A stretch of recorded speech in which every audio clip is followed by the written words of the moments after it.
Bonjour à tous, merci de nous suivre sur RTI 1 ce dimanche 1er avril, jour de célébration de la fête de Pâques.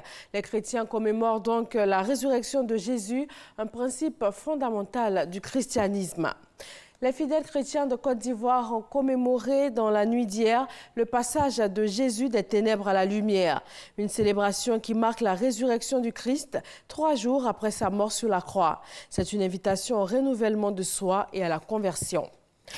Intéressons-nous au sens que donne l'Église catholique à cette célébration de la fête de Pâques. Et c'est un reportage signé Sephora Zegui et Franck Quadio.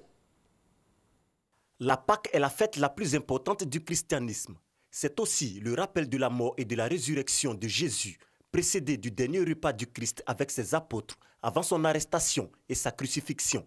Le révérend Père Barthélemy nous donne le vrai sens de la Pâque chez les chrétiens catholiques. Si Pâques rappelle la libération du peuple hébreu, c'est une façon de dire que le peuple hébreu est passé de la mort à la vie.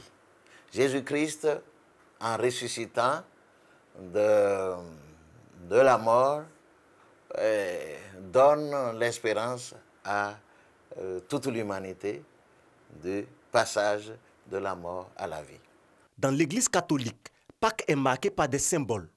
Les différents rites qui marquent les fêtes pascales, c'est essentiellement la célébration de l'Eucharistie, le jeudi saint, au soir.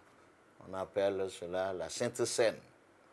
Et le vendredi, c'est la célébration de la croix, marquée par la vénération de cette même croix, pour signifier la mort de Jésus-Christ, mais une mort qui va conduire, bien sûr, à la vie. Et maintenant, samedi, dans la nuit du samedi, c'est la lumière de la résurrection. Cette fête dure 7 jours. Le repas pascal est un moment de joie pendant lequel les chrétiens mangent traditionnellement de l'agneau. Cela fait référence à la Pâque juive et à l'agneau immolé avant que les Juifs quittent l'Égypte où ils étaient captifs. Dans l'actualité internationale au Mali, un ancien membre présumé dans Sardine a été remis samedi par les autorités à la Cour pénale internationale. Al-Hassan, un Malien de 40 ans, originaire de la région de Tombouctou, est poursuivi pour crimes contre l'humanité et crimes de guerre, soupçonné notamment de torture, viol, esclavage sexuel.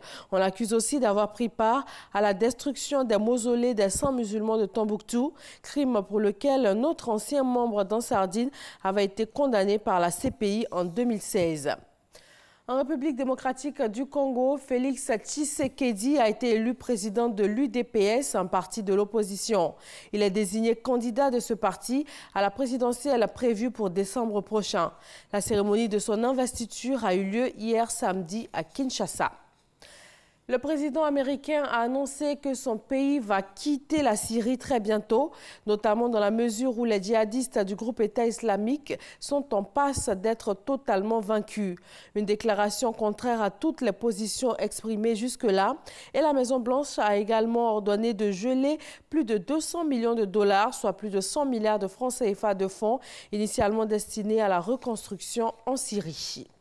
Et puis restez avec nous sur RTI 1 tout à l'heure dans le magazine du dimanche.